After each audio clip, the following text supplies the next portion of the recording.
अस्सलाम वालेकुम, मुझे जमील फारूकी कहते हैं। आप मेरा ऑफिशियल यूट्यूब चैनल देख रहे हैं। आजकल सोशल मीडिया के ऊपर एक तूफान मचा हुआ है और हमारे कलीग साथी एंकर इमरान खान के उस वीलॉग के एक छोटे से चंक को लेकर बहुत ज़्यादा तबर्रा ट्विटर के ऊपर, फेसबुक के ऊपर, इंस्टाग्राम के ऊपर किया जा रहा है और उन्हें मुरद इल्ज़ाम ठहराया जा रहा है कि उन्होंने विक्टिम शेमिंग, विक्टिम ब्लेमिंग या मुतासरा खातून की किरदार कुशी करने की कोशिश की है।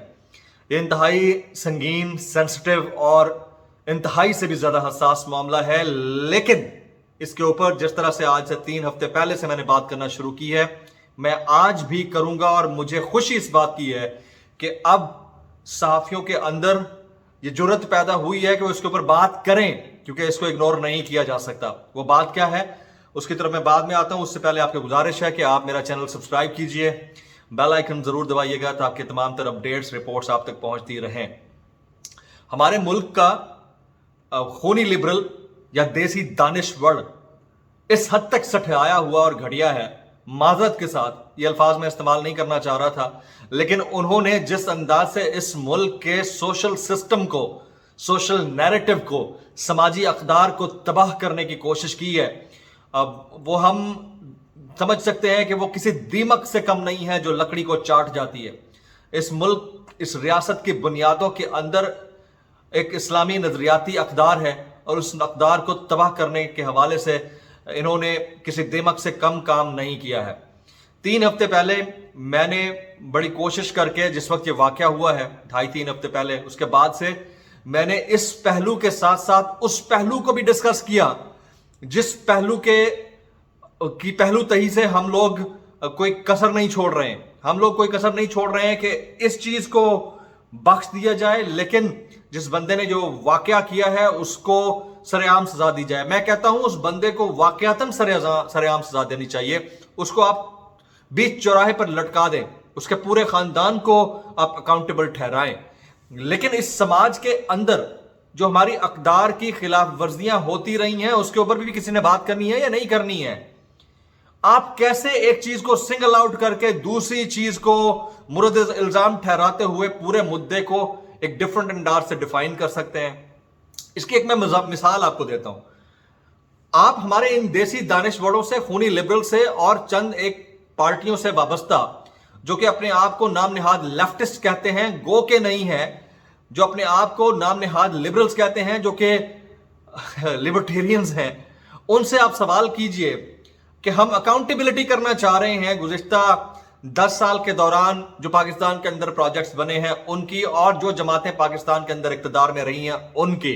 तो पता ही आगे आपको क्या जवाब देंगे। वो कहेंगे गुज़िश्ता 10 साल की ना करें, 1947 से, यानी जब से पाकिस्तान बना है तब से अब तक की करें, क्योंकि उनको पता है कि 1947 से लेकर अब तक की अगर करने बैठेंगे तो 10 साल तो इसी में निकल जाएंगे, कुछ हो नहीं पाएगा और पिछले 10 साल का जो माल मवाद है वो करने वालों की बचत हो जाएगी।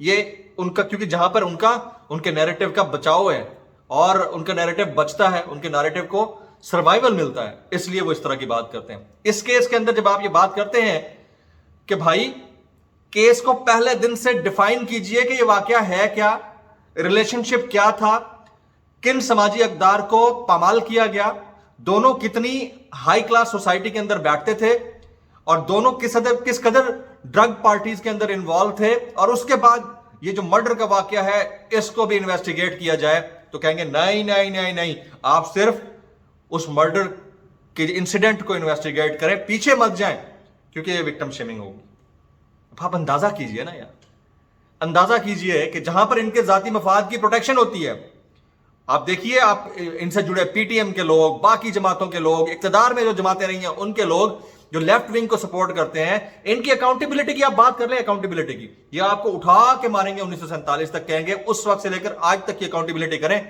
क्योंकि केस तो पहले दिन से इन्वेस्टिगेट होना चाहिए। आप इस इंडिविजुअल केस के अंदर अगर आप ये बात करेंगे ना जी कि हमारे सोशल अक़दार को, सोशल नॉर्म्स को, हमारी सोसाइटी की रिवायात को मद्देनजर रखते हुए इस केस को पहले दिन से आप इन्वेस्टिगेट करना शुरू करें कि इनकी दोस्ती कब हुई, कहां कहां आते जाते रहे, इनके दरमियान ताल्लुक क्या था, वालिदैन की उनके घर में क्या हैसियत थी, उसके बाद यह वाकया कैसे हुआ, और फिर जो मर्डर इंतहाई बहीमाना किस्म का मर्डर हुआ है उसको भी इससे लिंक करके जोड़ें, تو پھر پتا چلے کہ اصل واقعہ کیا ہوگا. یہ کبھی نہیں مانیں گے, یہ کہیں گے اسی واقعے کو انویسٹیگیٹ کریں. اور اس طرح کے بہت سارے انڈیویجول کیسز ہیں. میں آپ کو ایک اور ایگزامپل دیتا ہوں. یہ جب ایلیٹ کلاس کے لوگوں کے اندر یہ واقعہ ہوا ہے نا, تو اب یہ اس نوبت پر آ گئے ہیں کہ اس کو سر عام بھی پھانسی دے دو. اس سے پہلے زینب مرڈر کیس ہوا, اس سے پہلے 10,000 بچیوں کے ساتھ ریپ کیسز ہوئے.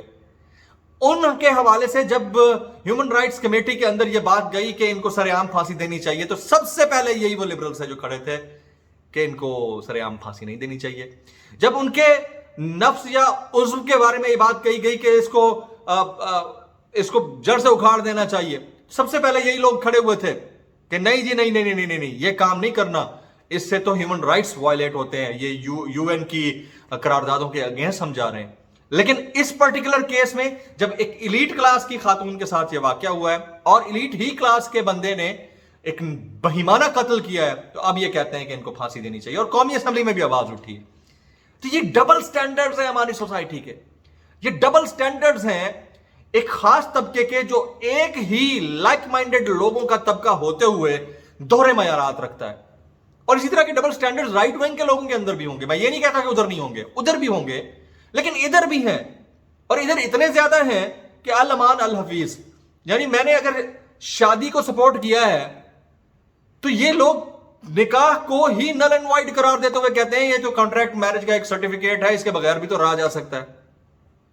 آپ دیکھ لیجئے صدف کمل نے گزشتہ دنوں جو بات کی تھی اس کے اوپر, حالانکہ وہ ماڈل ہے, بڑے بولڈ ڈریسز پہنتی ہے, اس کے باوجود اگر اس نے اپنے میاں, جس کے ساتھ سیکنڈ میرج ہے اس کی, اپنے میاں کے حق میں یہ بات کہی کہ میرا میاں اگر کہے گا تو میں جوتے بھی دوں گی اس کو, اس کے موزے بھی صاف کروں گی, کپڑے بھی دوں گی, کیونکہ یہ میرا مطلب obligation ہے, تو اس کے اوپر she was called on. مطلب ٹھیک ٹھاک اس کی ٹویٹر کے اوپر بیشنگ ہوئی. میں نے ایک ٹویٹ کیا کہ لیو ان ریلیشن شپ سے بہتر ہے کہ آپ ایک نکاح کے بندھن میں بن جائیں, کم از کم آپ گردن توڑوانے سے تو بچ جائیں گے, یا کم از کم آپ ذلیل ہونے سے بچ جائیں گے, اور اگر آپ گزر بھی گئے تو کم از کم اس بہتان سے تو بچیں گے کہ آپ درست کر رہے تھے یا غلط کر رہے تھے. غلط تو اس نے بھی کیا جس نے ناانصافی کی, اس کو تو اٹھا کے آپ اس وقت پھانسی گھاٹ کے اندر لٹکا دیں, لیکن آپ ڈبل سٹینڈرڈز تو ختم کرتے ہیں اپنے. آپ کیسے کہہ سکتے ہیں کہ ایک چیز تو ٹھیک ہے دوسری چیز غلط ہے؟ یعنی آپ کے لیے ہڈیاں حلال ہیں, آپ کے لیے گوشت حرام ہے. مطلب ہماری سمجھ میں یہ نہیں آتا. اور یہ وہ لبرلز ہیں, یہ وہ طبقہ ہے, ان کا اگر کوئی گزر جاتا ہے نا تو یہ مذہبی رسومات کے طور پر اسی مولانا کو بلاتے ہیں اور کہتے ہیں آئیے اس کی نماز جنازہ پڑھائیے. پوچھ لیں ان سے جا کر آپ, وہ اپنی خواتین کو بھی بیچ میں کھڑا کر کے ایک ماڈرن قسم کا نماز جنازہ ادا کرے گا. ہم نے ماضی میں بہت سارے لوگوں کی مثالیں دیکھی ہیں. تو ان کی کنفیوز اسٹیٹ آف مائنڈ ہے. They have been sandwich between two kinds of thoughts, کیونکہ دیسی ہے نا, یا تو آپ پکے لیفٹ کے ہو جائیں نا, آپ چھوڑ دیں پھر سارا رائٹ کو چھوڑ دیں. لیکن اس کیس کے اندر, ایک پرٹیکولر کیس کے اندر آپ اس چیز کو کیسے اوائڈ کر سکتے ہیں کہ ہماری سوسائٹی کے اندر live in relationship is not legitimate, not legal. ہماری سوسائٹی کے اندر نہیں ہے تو نہیں ہے. تو آپ ان بچیوں کو, ان خاندانوں کو جو اپنے والدین کی سپورٹ کے ساتھ زندگی گزارنے پر راضی ہیں, ان کو کیوں آپ پش کر رہے ہیں کہ وہ اس سسٹم سے نکل کر آپ کی بات کی طرف آئیں, جبکہ آپ کی تعداد بہت قلیل ہے, بہت تھوڑی ہے, بہت کم ہے. کیوں پش کر رہے ہیں؟ اور آپ ایک ناجائز ایکٹ کے ذریعے ایک اور ناجائز ایکٹ کو تو ناجائز قرار دیتے ہیں, لیکن پہلے ناجائز ایکٹ کو تو آپ جائز سمجھتے ہیں. آپ کہتے ہیں اس کے اوپر بات ہی نہیں ہونی چاہیے, یہ تو وکٹم شیمنگ ہے, وکٹم بلیمنگ ہے. ہاں, اس بندی کے ساتھ خدا نہ خواستہ کوئی ریپ ہوا ہوتا, یعنی وہ باہر پہ کوئی جان پہچان نہ ہوتی. جب آپ لائک مائنڈیڈ ہیں, ایک دوسرے کے ساتھ آپ ایک ہی روم شیئر کر رہے ہیں, ایک فلیٹ شیئر کرتے ہیں, آپ سال سے دوست ہیں, تو پھر آپ ڈسکس کر لیں گے سارے معاملے کو, کہ سماج ہے ہمارا, اس سماج کی کچھ اقدار ہیں, ان اقدار کے اوپر صحافی کیا, سارے بھائی برادری, ہماری پوری سوسائٹی ایک ساتھ کھڑی ہوئی ہے. اور مجھے بڑی خوشی ہوئی ہے کہ چند ایک وائبرنٹ صحافی بھی عمران ریاض کی سپورٹ میں باہر آئے ہیں. گو کہ میری سپورٹ میں آتے ہوئے انہیں موت آتی تھی, لیکن کم از کم آئے ہیں تو بڑی اچھی بات ہے. اوورآل ایک نظریے کے بچاؤ کی جنگ ہے, اور ہم اس سے پیچھے نہیں ہٹیں گے. آج کے ولاگ سے اتنا ہی. ویڈیو اچھی لگے تو سبسکرائب ضرور کیجیے گا. Thank you very much.